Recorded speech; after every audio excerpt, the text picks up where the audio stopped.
سورہ توبہ کی آیت نمبر 7، سورہ توبہ کا دوسرا رکوع اور 10ویں پارے کا 8واں رکوع۔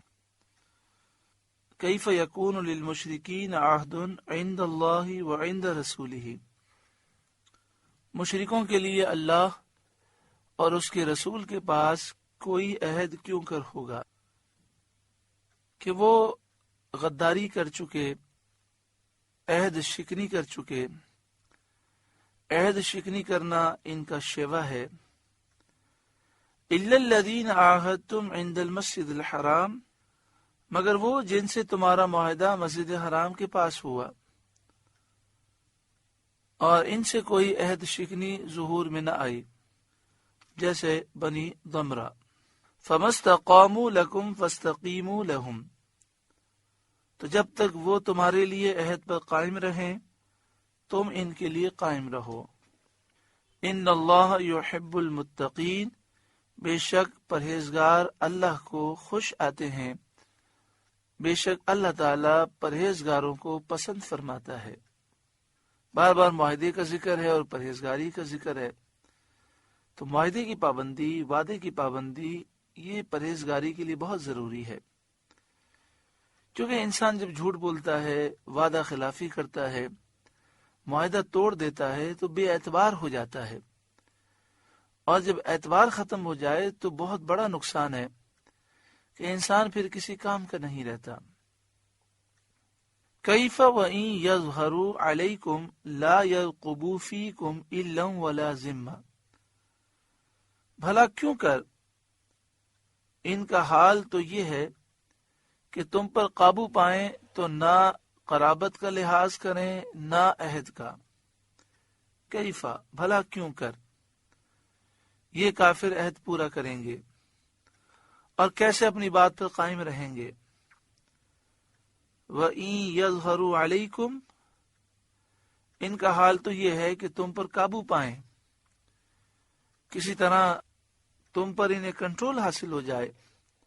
لا يرقبوا فیکم، تو اتنے تمہارے دشمن ہیں کہ پھر رشتہ داری کا بھی خیال نہیں کریں گے، ولا ذمہ، اور نہ کسی عہد معاہدے کا خیال کریں گے۔ جس طرح انڈیا میں آپ دیکھیں مسلمانوں کو کتنی دفعہ سمجھایا گیا، قرآن مجید فرقان حمید میں جگہ جگہ ہے کہ کافروں کو دوست نہ سمجھو، کافروں سے محبت نہ رکھو، لیکن انڈیا کے بہت سے مسلمان ہندوؤں سے دوستی رکھتے ہیں، محبتیں رکھتے ہیں، اور ہندوؤں کو راضی کرنے کے لیے گناہ کرتے ہیں، اللہ تعالیٰ کی نافرمانیاں کرتے ہیں۔ لیکن جب فسادات ہوتے ہیں تو وہی ہندو جو ان کا دوست ہوتا ہے ان کے گھر کو آگ لگاتا ہے، سب کے سامنے لگاتا ہے، اور وہ کہتا ہے کہ مذہب کے معاملے میں ہم کسی دوستی کو نہیں دیکھتے۔ پھر انہیں احساس ہوتا ہے، پھر وہ کہتے ہیں ہائے افسوس ہم نے غلطی کی۔ انسان دوستی کرے مسلمانوں سے، کافروں کی خاطر اللہ کی نافرمانی نہ کرے، مسلمانوں کو مضبوط کرے اور ہر وقت اپنی حفاظت کا انتظام کرے تاکہ وہ کافروں کے نرغے میں نہ آئے۔ یردونکم بافواہہم، اپنے منہ سے تمہیں راضی کرتے ہیں، ایمان اور وفائے عہد کے وعدے کر کے، یعنی وعدہ کرتے ہیں کہ ہم ایمان لائیں گے، عہد کو پورا کریں گے۔ وَتَأْبَى قُلُوبُهُمْ، اور ان کے دل میں انکار ہے، یہ نہ ایمان لانے والے ہیں اور نہ ہی وعدے کو پورا کرنے والے ہیں۔ وَأَكْثَرُهُمْ فَاسِقُونَ، اور ان میں اکثر فاسق ہیں، بے حکم ہیں، عہد توڑنے والے ہیں، کفر میں سرکش ہیں، بے مروت ہیں، جھوٹ بولنے سے شرمانے والے نہیں۔ اشتروا بآیات اللہ ثمنا قلیلا،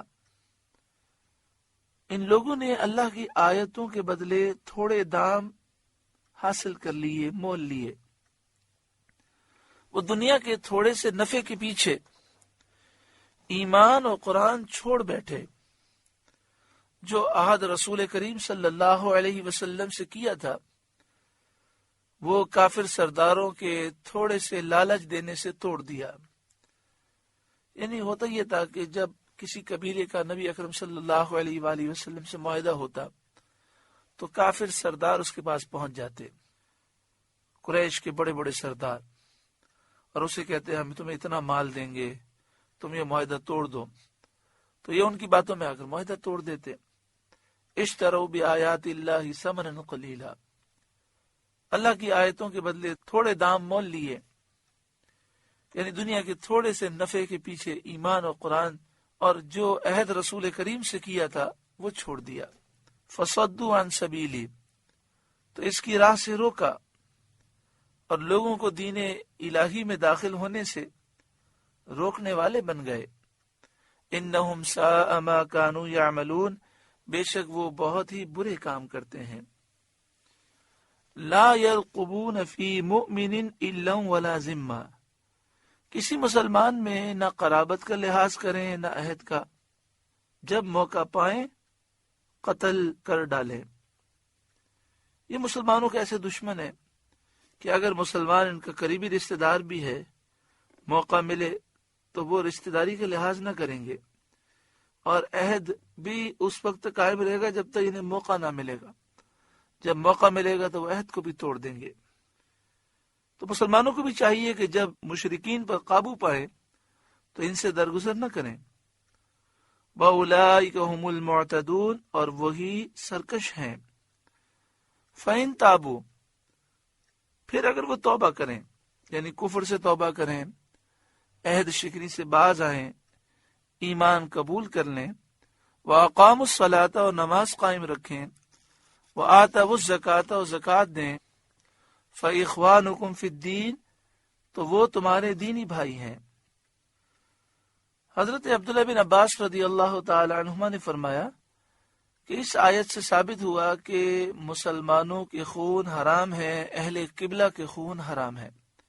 جس کا عقیدہ درست ہے، مسلمان ہے، جو کافر نہیں مسلمان ہے، تو ایک مسلمان دوسرے مسلمان کا خون نہیں بہا سکتا، خون کرنا حرام ہے۔ ہاں، اگر مسلمان قاتل ہے تو مقتول کے ورثاء مطالبہ کریں تو جس قاتل نے مقتول کو جان بوجھ کے قتل کیا، اسے قتل کے بدلے میں قتل کر دینا قصاص ہے، اور یہ جائز ہے۔ اسی طرح مسلمان شادی شدہ اور زنا کرے تو پھر اسے حاکم اسلام کے حکم پر پتھر مار مار کے ہلاک کر دیا جائے جب اس کا زنا ثبوت سے ثابت ہو جائے۔ اور مسلمان اگر مرتد ہو جائے تو اسے پہلے مہلت دی جائے گی، سمجھایا جائے گا، اور جب وہ پھر بھی اسلام قبول نہ کرے گا تو اسے قتل کر دیا جائے گا۔ اور اسی طرح جو مسلمان نبی اکرم صلی اللہ علیہ وآلہ وسلم کی گستاخی کرے گا تو پھر اسے مہلت نہ دی جائے گی اور اسے قتل کر دیا جائے گا۔ گستاخ رسول کی سزا ہر صورت میں موت ہے، چاہے مسلمان ہو، چاہے کافر ہو، عورت ہو چاہے مرد ہو۔ ہاں، اگر کوئی گستاخی کرے پھر توبہ کر لے، ایمان لے آئے، تو دنیا میں تو اسے سزا دی جائے گی، آخرت میں عند اللہ اس کی بخشش ہو جائے گی۔ وَنُفَصِّلُ الْآيَاتِ لِقَوْمٍ يَعْلَمُونَ، اور ہم آیتیں مفصل بیان کرتے ہیں جاننے والوں کے لیے۔ اس سے ثابت ہوا کہ تفصیل آیات پر جس کو نظر ہو وہ عالم ہے۔ جاننے والوں کے لیے ہم آیتیں تفصیل سے بیان کرتے ہیں، تو فرمایا کہ جس کی آیات کی تفصیل پر نظر ہو وہ جاننے والا ہے، یعنی عالم ہے۔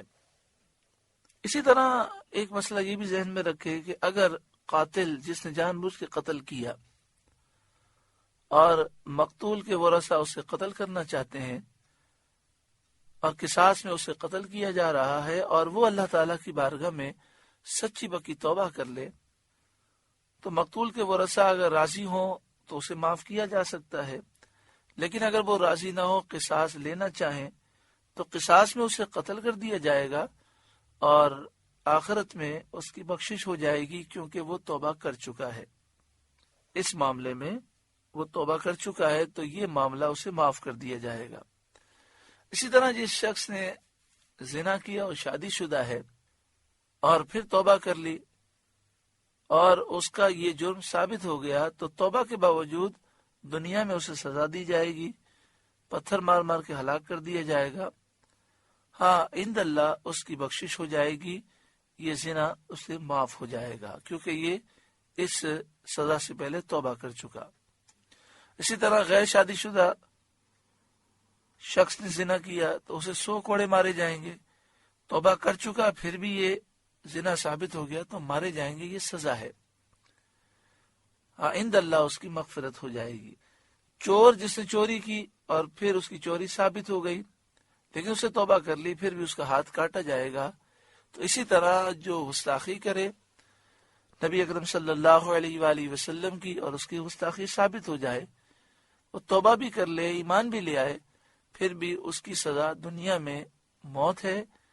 ہاں چونکہ وہ توبہ کر چکا ہے تو وہ اب مسلمان ہو چکا ہے اور اللہ تعالیٰ اسے یہ گناہ معاف فرما دے گا۔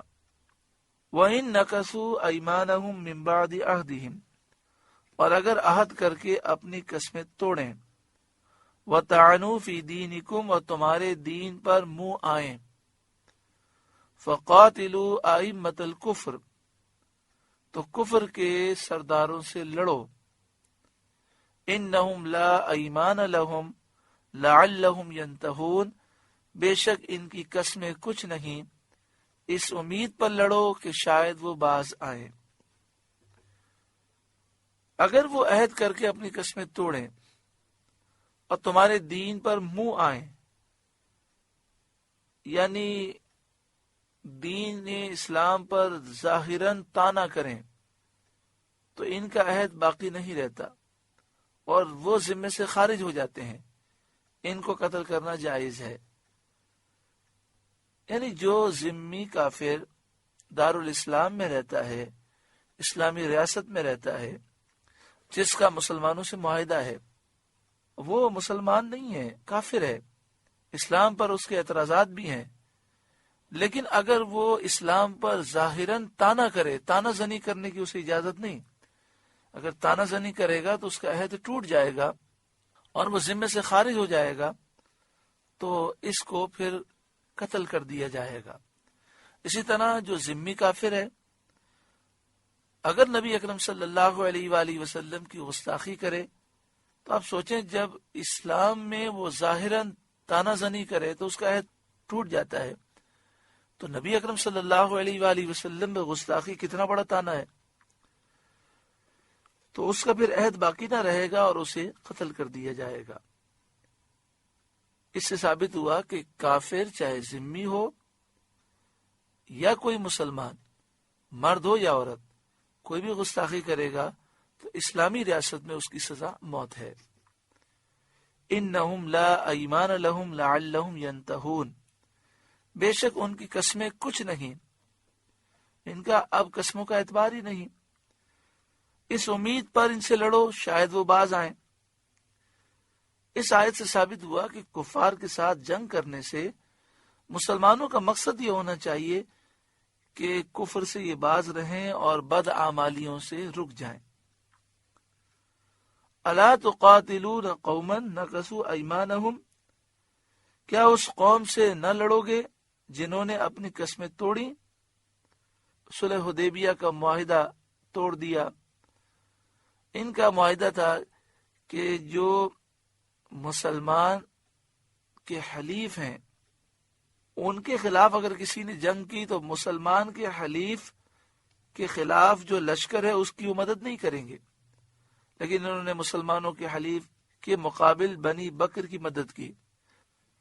تو مسلمانوں کا معاہدہ کافروں سے یہ ہوا تھا کہ نہ کافر مسلمانوں پہ حملہ کریں گے اور نہ اس پر حملہ کریں گے جس قبیلے کا مسلمانوں سے معاہدہ ہے، مسلمانوں کا حلیف ہے، کیونکہ مسلمان جس سے معاہدہ کرتے ہیں پھر اس کی جان اور مال کی حفاظت کرتے ہیں۔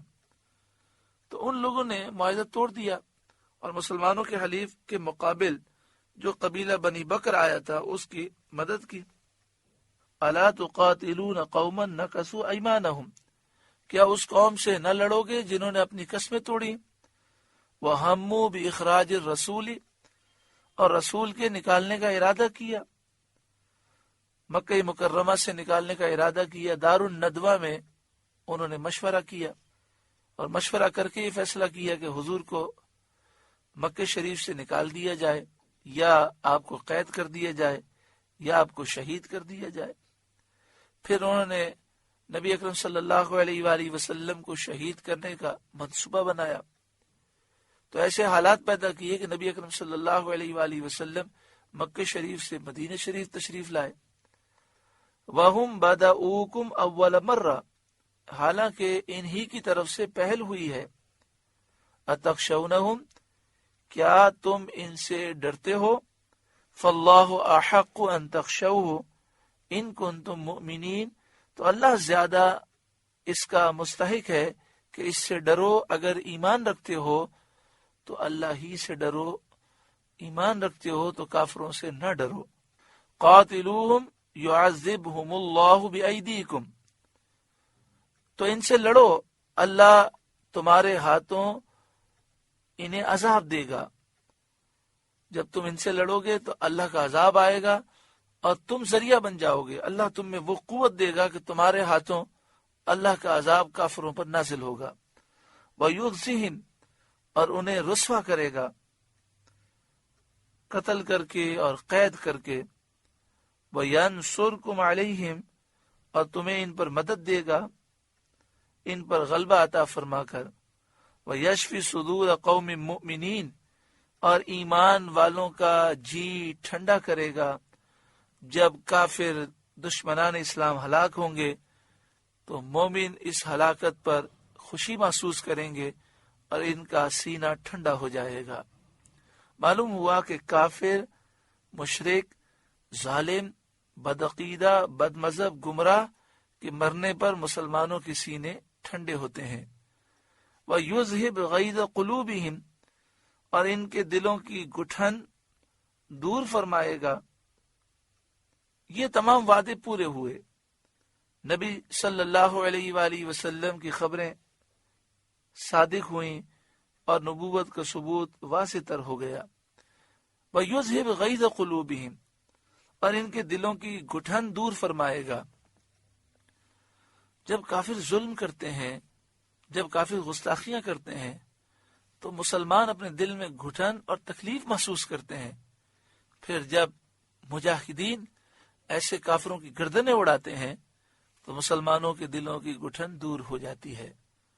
وَيَتُوبُ اللَّهُ عَلَى مَن يَشَاءُ، اور اللہ جس کی چاہے توبہ قبول فرمائے۔